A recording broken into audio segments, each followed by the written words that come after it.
Hey everybody, welcome back to our neck of the woods. So today's video, as the title says, we are finally going to start on our house's plumbing. We're going to finish out hopefully most of the water lines, at least in the areas that they're going to go. And my dad's friend should be down here to help guide me a little bit. So let's just get started tonight and I'll show you what I've got going on.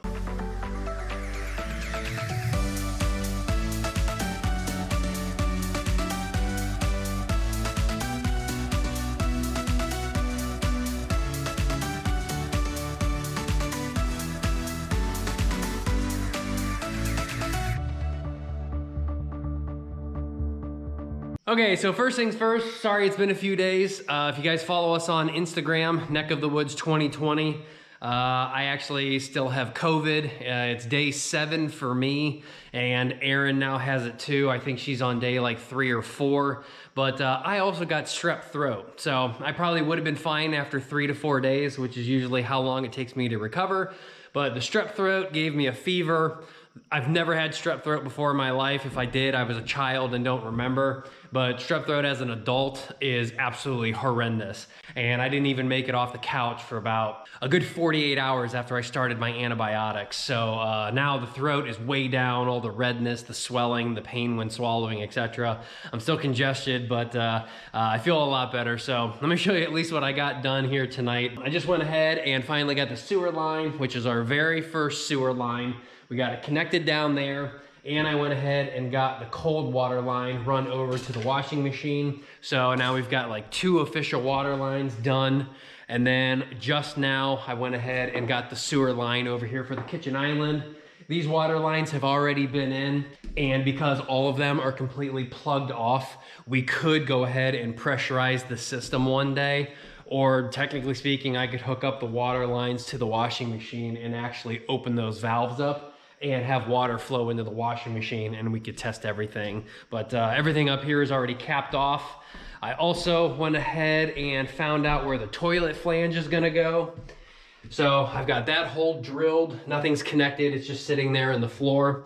And I went ahead and drilled the hole there for where that sewer line is gonna go also. And then I'm sure you guys have seen before, I already ran the water lines into the master bath for the sinks over there. And I did go ahead and drill the hole for the toilet also, same as I did in the half bath.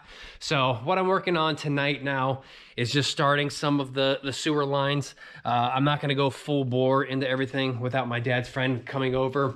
But for example, what I did just knock out is we got the 1.5 inch line going down from the kitchen island, and the reason why we have to do 1.5 inches over here is because the outside diameter is 2 inches, and I was not allowed to put a larger hole through the main beam than a 2-inch hole. So technically, now that we are through the beam, we can go ahead and step up to 2-inch, which we'll have to eventually connect over into here somewhere, which is the 2-inch line for the washing machine. And then we've got to get this 2-inch line over connected somehow too, as that is the vanity in the mudroom. Now, even the 1.5 inch line is already proving to be a little bit difficult to maneuver through all of the blocking, to maneuver through the beam, to maneuver through the cross bracing and all of that good stuff. So I'm definitely gonna probably make it as easy as possible, do the bulkhead on the back wall, and instead of connecting, for example, this 2-inch line for the laundry and the lav together, I'm probably just gonna run those both back to the back wall, and then we'll make the bulkhead back through there and connect those this way as we do the entire house. May not be exactly something that I wanna do, but it's just easier to not try and bend pipe and get it around things when we can just get it over here and go all the way down. So like I said, this one was super easy. I did use a long J sweep or a long 90 on this one over here. And when I measured from the top of the ceiling or the underside of the subfloor here, measured down 3.5 inches. And then that pipe right there is about 4 foot long. So by the time I got over there, I needed a 1-inch drop from the subfloor down to where my hole would need for the through that main beam, because of course we got a 1/4 inch slope per foot. So that puts me of 1 inch of slope just in that 4 feet. And then again, now that we're on this side, we can go ahead and do whatever type of slope we want. And we really don't have any obstructions in the way because we're already through that main beam there. So it should just be a heck of a lot easier. But we may wait on my dad's friend again. But tonight we may do some water lines too, because like, as I said, I just tapped in to the 1-inch line over here. And we are doing, if you guys have missed other videos, we are doing a traditional tree branch setup. So that 1-inch line basically is coming from the softener, turning, and that 1-inch line is going all the way down to the end of the house to where it eventually goes from 1 inch to 3/4 down the 1/2 inch, and that 1/2 inch shoots right up into the master bedroom, and that will connect to the sink. So the cold water is dead-ended into that kitchen sink, and everything will tree branch or tee off of there. And same goes for the hot. The only difference is the hot's going down 1 inch, and then it returns to 1 inch. And the reason why we're doing a recirculating inch out and inch back, which is this setup right here, is so that this hot water tank doesn't have to work as hard. When you recirculate the hot water back to the hot water tank, that means you don't have to use as many BTUs, because the water coming from the ground is probably 53 degrees. But if we have the water leaving at like 110, let's say, it's going to be returning at probably like 100. So now you're mixing 100-degree water with 53-degree water, which let's say we average out to like 80 degrees. We now only have to heat the water up from 80 degrees up to 110, as opposed to non-recirc, you'd have to go from 53 up to 110. That obviously makes your boiler work more, you're using more BTUs, etc. But not only does the recirc help with keep your hot water tank with using less energy, it also means you're evacuating the hot water out of the line a lot faster. And what I mean by that is, let's say you have a 1-inch line that just goes from the hot water tank all the way down to the farthest end of the house out to the master bedroom sink. Well, when you turn the hot water on, you have to get 1 inch of water out 60 feet long until you have hot water at that sink. Well, by using a recirculating line, you're basically cutting that distance in half, because some of the water is going to go towards that sink, but since it's recirculating back to the hot water tank, you're evacuating that line twice as fast or even 4 times faster, because right here where we have our T for the hot water, where we're recirculating back, we only have to bring some of that water going up over to there through that 3/4 inch line, and then the 1/2 inch going up onto those sinks. But most of that water is going to be transitioning, looping back and going back to the hot water tank using the recirculating pump within that hot water tank. So that means that you don't have to waste so much water also. You're just waiting for hot, waiting for hot. The water is being recirculated and reused, and it's not going out to the septic system. It's just going to be used a heck of a lot faster. So you get hot water faster, you use less water, you don't overdo your septic tank, you're not using as much propane on your hot water tank. So it's just all around, a recirculating line is just so much nicer for a hot water domestic inside of a house. And again, we'll be using a 3/4 inch T off of the 1 inch and then transitioning down to 1/2 inch right before we go up through the floor and we actually get to that unit. So if you are all the way down at the end of the house on that master bedroom sink, you turn on the cold water, but then someone over here flushes the toilet over here, turns the sink on, someone comes in from outside, they turn that sink on, you're not going to see a pressure drop, because that 1 inch line is so big with so much pressure in there. All the way down at the end of the line, it's not really going to change anything because of how big and how much you have going on. Let's get started. Let's move this 1 inch pipe over here a little bit. We do have to punch through this piece of blocking, but I can go ahead and put a 4-inch hole through there if I wanted. And then we'll see what fittings we need. And maybe we can even get some of the pipes over to that back wall and get ready for the bulkhead line that's going to take everything down that way.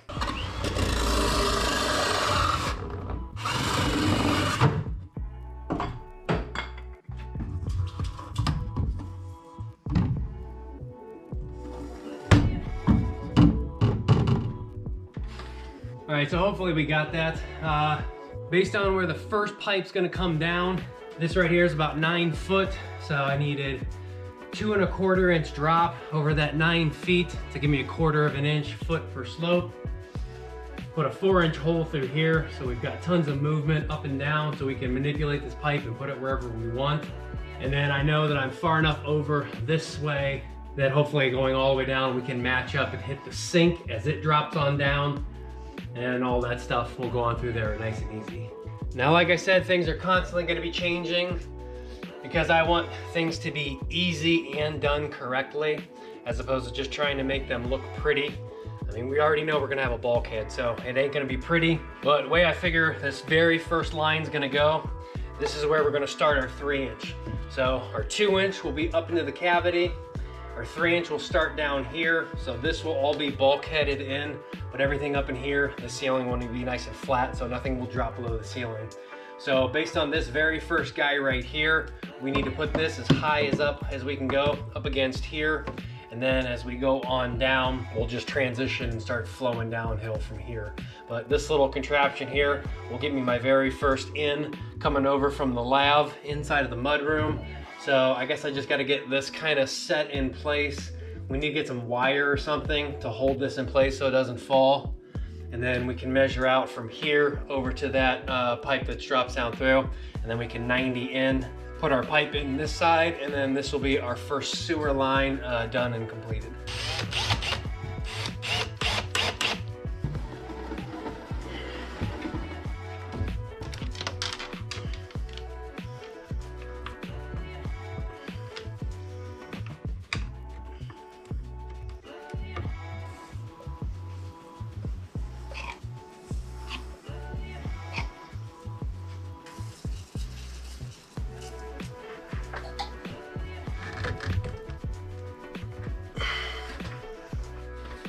Tell you what, that 3-inch pipe is no joke. You push that all the way in there, it wants to come back out real hard because all those fittings, if you don't know, they're tapered. So the way you're supposed to put fittings together, after you clean them and glue them and you put them together until they bottom out, you want to turn about 1/4 inch turn.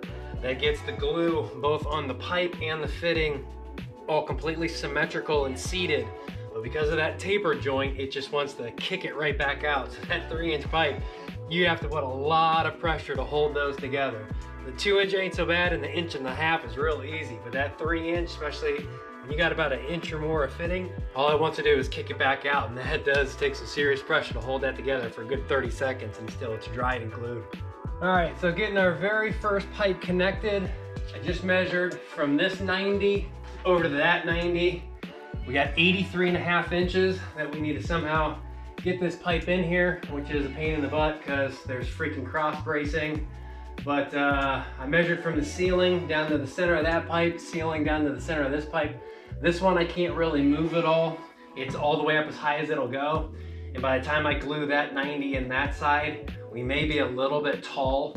But for this 83.5 inches, we need basically 1.75 inches of drop for 1/4 inch per foot. So we're gonna be more like a little over 2 inches. Probably not that much of a difference for that distance to have like too much fall, because too much fall can also be bad. But it's just a short little lavatory pipe, so I don't think it's gonna be the end of the world. But just need to snake this up in here somehow. If I can't get it up in here somehow, we're probably gonna have to remove one of these pieces of cross bracing and add it back in later, or move it down at another spot where it's not gonna hit this pipe as it's sloping down.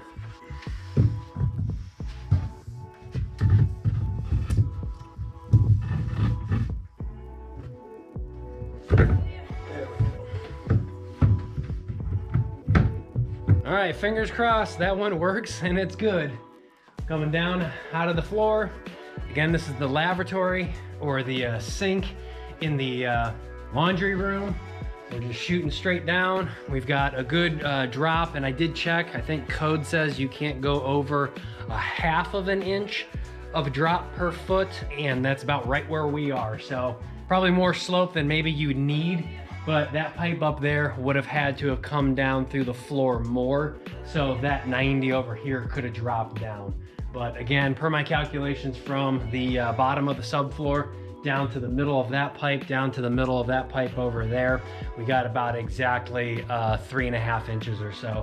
and I can't really push up on that pipe anymore because it's hitting the floor joist over here. So this is where we're starting up over here. So now we just need to make sure that as we go all the way down through the house, we continue roughly at 1/4 of an inch per foot.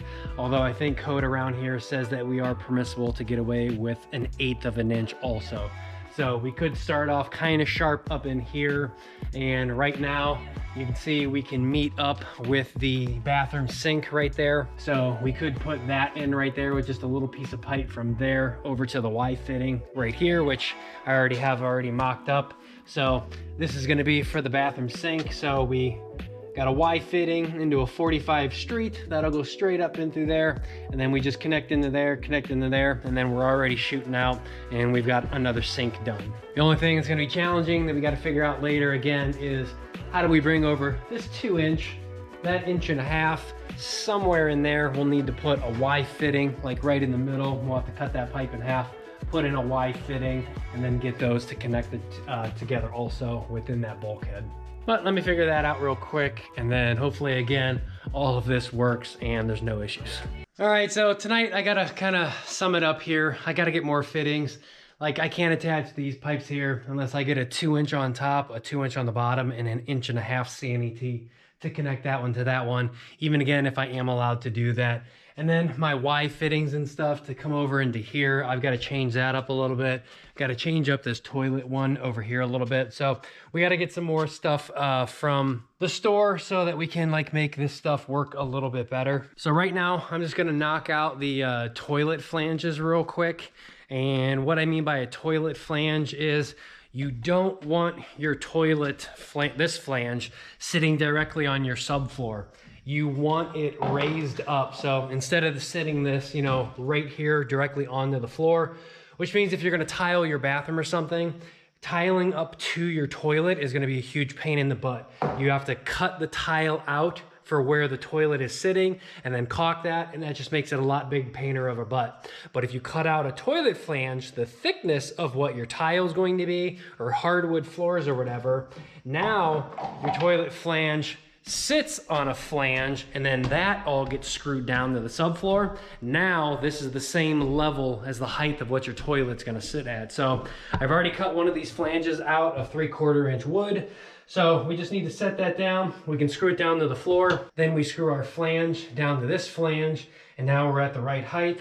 And then, because I already checked the measurements and everything out, I know I'm good to go to basically attach my Y pipes, which I am using a long sweep 90, which is this guy right here. I just had to, unfortunately, modify my venting the way I thought I was going to do it. So I thought I was gonna run both of my vent pipes like this. So these were gonna be the toilet flange. As the toilet water went back like this, I was gonna have both of my vent pipes go right behind it, but having this section of pipe right in here, that is illegal. You have to have the vents basically in front of the toilet discharge and also downhill like this. So toilet flushes down this way, toilet continues to go that way, but straight up going up here, that is one of the vent pipes.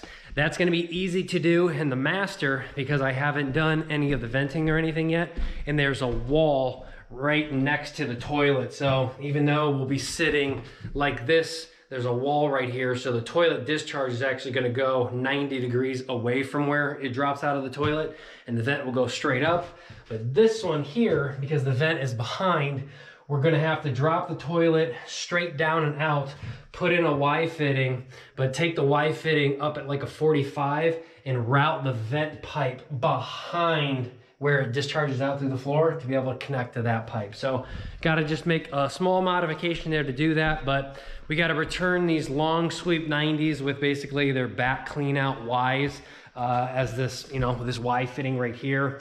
And I already have 2 of these guys, but now that I know I have to use these long sweep 90s, I basically just has to get an extension piece to go into here, into my fitting, glue that all together, and then I'll have just a big combo large discharge Y going out.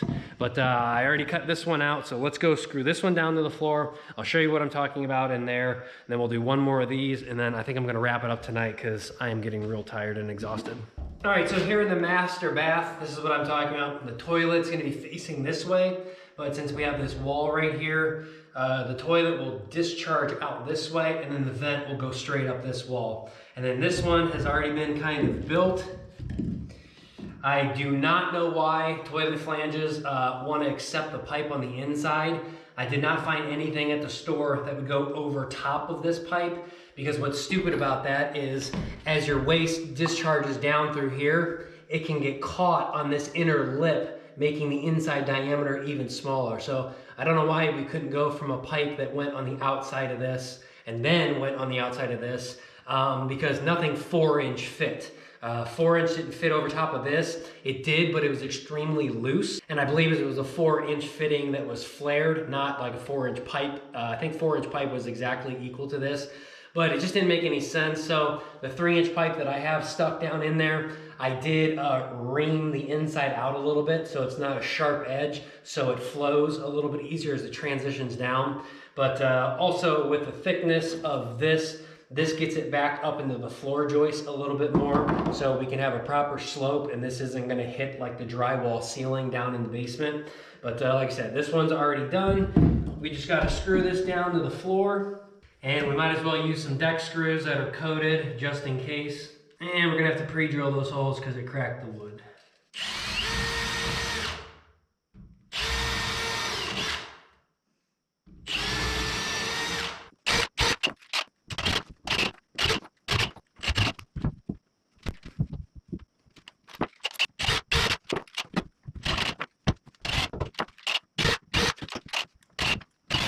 All right, one toilet flange locked down. We can still move it and stuff if we need to, but let's head down the basement real quick, make sure that it's like going along straight with the floor joist. And then I'm just gonna do a half bath over there toilet, and then we'll have to go to the store sometime whenever I'm COVID negative, and we'll pick up everything else that we need. And that doesn't look too bad. So we're sitting down right there up in the floor joist. Hopefully it's up in the floor tall enough. We only have about maybe 12 feet or so to get over to that back wall, maybe a little bit less to wherever we meet up with our 3-inch pipe. So we don't have to have that much downslope or that much run to meet the correct downslope. So that should be perfect. And we only have to drill through one piece of blocking to get over to this side. And then maybe again, we might have to cut one of these cross bracings, but so far we haven't cut any at all. So that's good. So again, I'm just gonna knock out one more toilet real quick, and then I'll go pick up some more flanges. And then hopefully again, when I'm COVID negative, my dad's friend will come over and we'll finish this video up, and hopefully we can finish all the plumbing like I hope. Hey everybody, welcome back. So I just got back from the store, been working all day downstairs in the basement, and pretty much finished up all the plumbing in the basement on the gym side. So now that I've transitioned the pipe through the wall and we're into the main part of the basement, I've got enough fittings on that I want to go ahead and kind of test with water to make sure that I don't have any leaks anywhere. So down into the basement, I went ahead and got that little plug that I was talking about. And I thought this plug, you were actually going to put air into the line, but really all it is basically just a rubber stopper. So I took one of those 3-inch to 2-inch reducers. That plug is now sitting in there. I went out in the garage and filled it up with 40 PSI, it said. And now the end of this pipe is basically blocked off. So any water in this pipe right now can't go anywhere. And if you look down here in the basement, basically all I did was extend that 1.5-inch pipe all the way over. I got my 90 down from the washing machine, 90 over. And of course, you guys already saw me do that side. And basically that's what I decided to do to make it a little bit easier. So everything is flowing downhill. And I got these 2 Y pipes up in this floor joist now. So this will be real easy to build a bulkhead around. And basically the washing machine is 2 inches, goes down there, and then Y's over. And the kitchen sink is 1.5 inches, and then it Y's over. And then again, we got a stopper over here on this side. So now technically I can go ahead and fill the system up with water. I think I'm gonna use maybe the kitchen sink. I'll just have to cut that plug off that I put on there.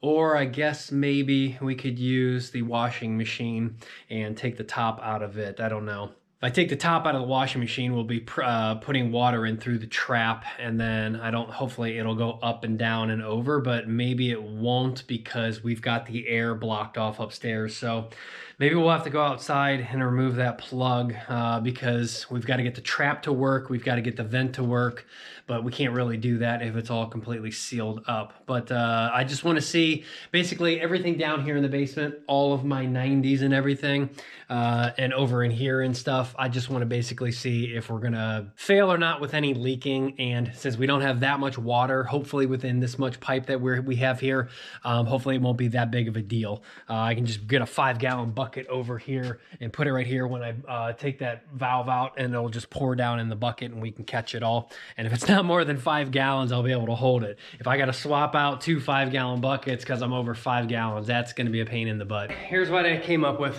I decided to cut this pipe right here. So now we do have venting going on because on the outside of this wall, we have a plug anyway. And this pipe here is going to have to be pulled out, the plug removed, and then we can slide it back in here and just do one more connection piece in here.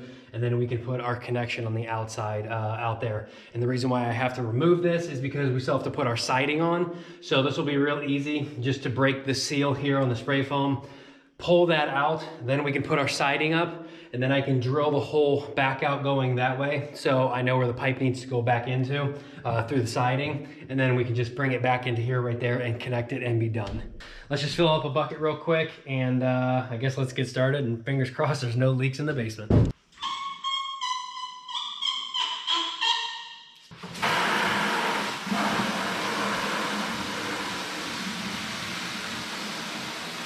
So this 5 gallons is going to go fast. So we're gonna have to stick this garden hose way down in here because when this sucker starts up, it is going to go really, really, really fast.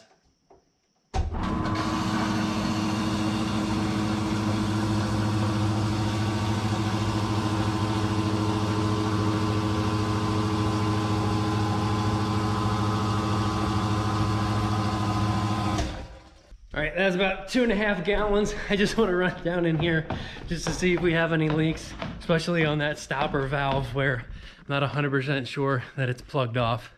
And okay, no leaks right here. That's good. I don't see any leaks at the Y fitting, and I don't see any leaks right there. And like I said, I just put 2.5 gallons. Like I said, that pump is 1,250 gallons an hour that it can pump. So to throw out 2.5 gallons, it only takes a few seconds, but I'm pretty confident that 2.5 gallons is definitely down into the 3-inch pipe over in here. And it is definitely at the end of this pipe here now. And so far, so good. So let's go put another 2.5 gallons in and empty that out. And then we'll see if we can look down in the up pipe where the washing machine's going and see if that's filled up. But like I said, I highly doubt 5 gallons is going to get us from here over to there, all the way back up the 90, and then back through the J loop and actually up in there. I highly, highly doubt that. All right, 2.5 more gallons.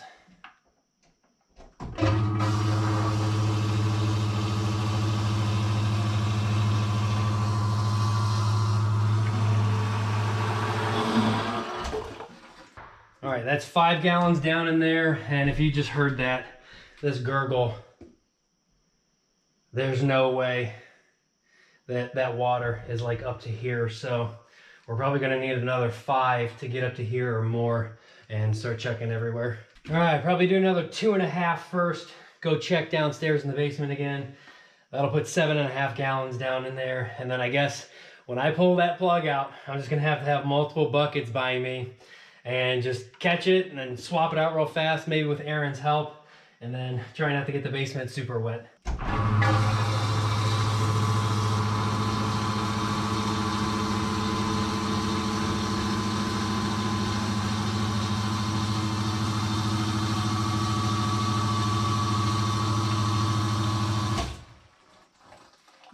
Might have to use you guys to see if there's any water down in there. Well, I don't know if you saw it, but I did. Looks like there's water in the trap. Obviously, there's supposed to be water in the trap. So we need to make sure that we're not leaking now anywhere around the trap or down in there. But I definitely don't think that there's water anywhere up in this pipe. And Yeah, that may be too much water that I actually want to play with. Maybe we should have waited a little longer until we made it over to that side of the house. But at least again, for right now, down in here, I think we're good on our plug still. Yeah, I don't see any water dripping out of here, so that's good. We got 7-8 gallons in there. And then I guess it's hard to say how much PVC pipe holds, you know, from there to there, and are we even backtracking up the hill yet? That if it's safe to say if this pipe is actually leaking or not. I don't know, tough to say. Maybe we should fill up the 1.5 inch line now, because that will be easy because there's no P-trap and we know when it will actually start to go back up there. Not to mention, this actually feels empty because of how lightweight it is. This actually feels a little bit heavier because it's holding water. So, yeah, let's fill up the 1.5 inch now and see how much water that actually takes till these pipes actually start to feel heavy. And then we'll know that we're going back that way, and I can actually see down that 1.5 inch line where the kitchen island's gonna go.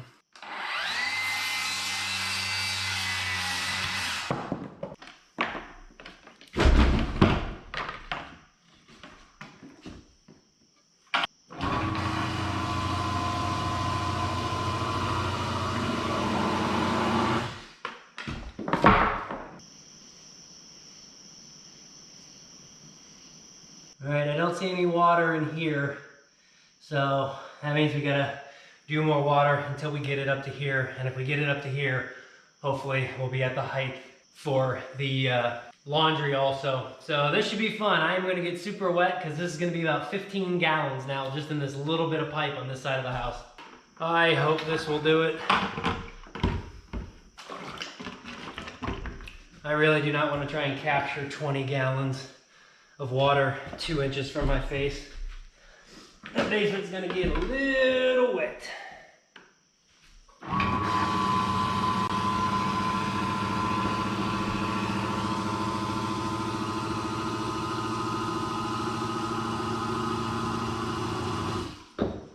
Ooh, I heard it.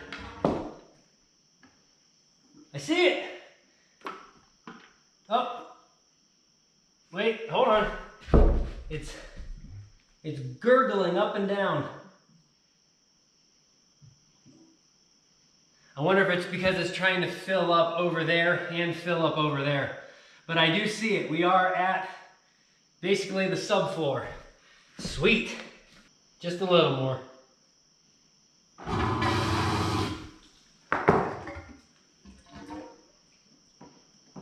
That's crazy. It's just bouncing up and down. It's going about to the subfloor, up to about maybe right here, about halfway up this pipe.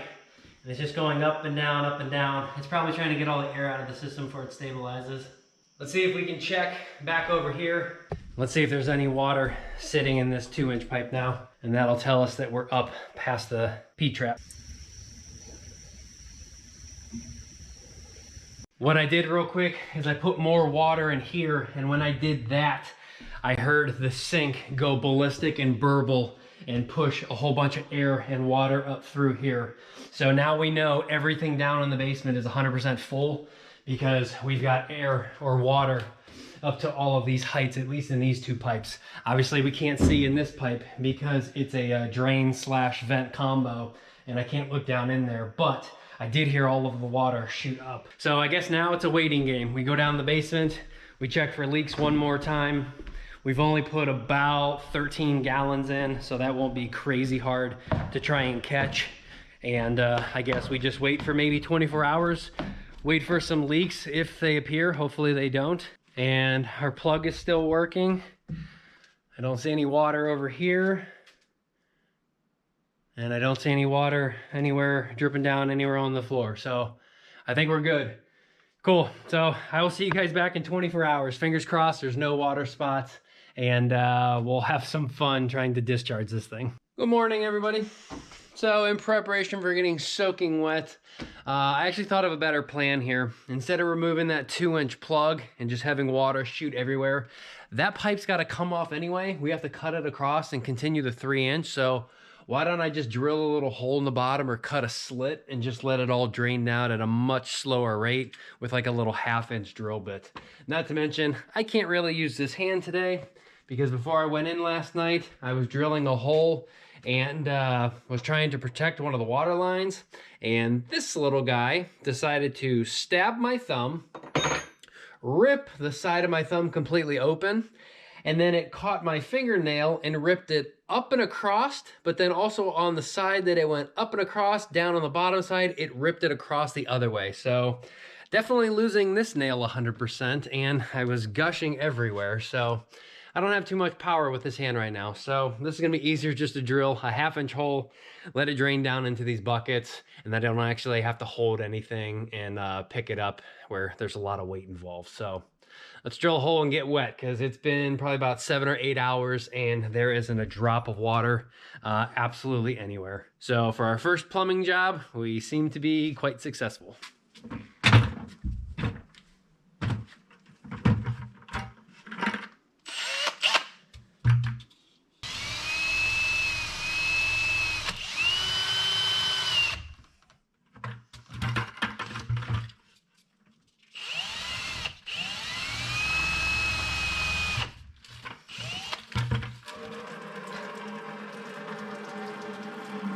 Not exactly the hole I wanted, but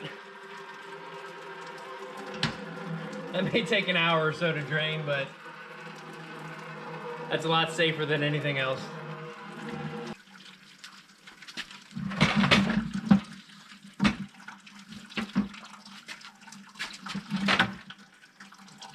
All right, everybody, while that's continuing to drain for another hour or more, I'm trying to think what else we can do in this video. I actually still don't have confirmation of when my dad's friend's gonna come over, and I really want him to see the toilets, but it's Sunday. You guys haven't had a video for like 2 weeks, so if I wrap this up here, you guys can see at least the starting of the plumbing.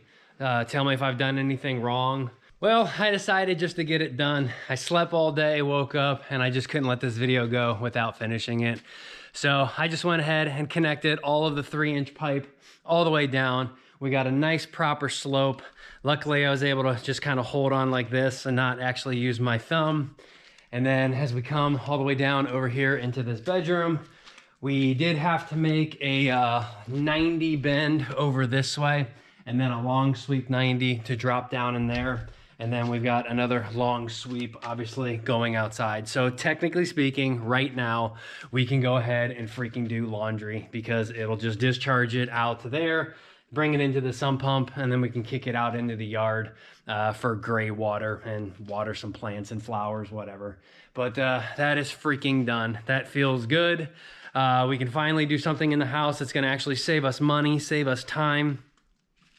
And then the only thing that I have to do at a later time is just cut into this 2-inch pipe, or this 3-inch pipe, and I'll have to cut like a section. So for example, I'll go ahead and cut like right there, and then I may cut it down there wherever we need to then come in from like the master.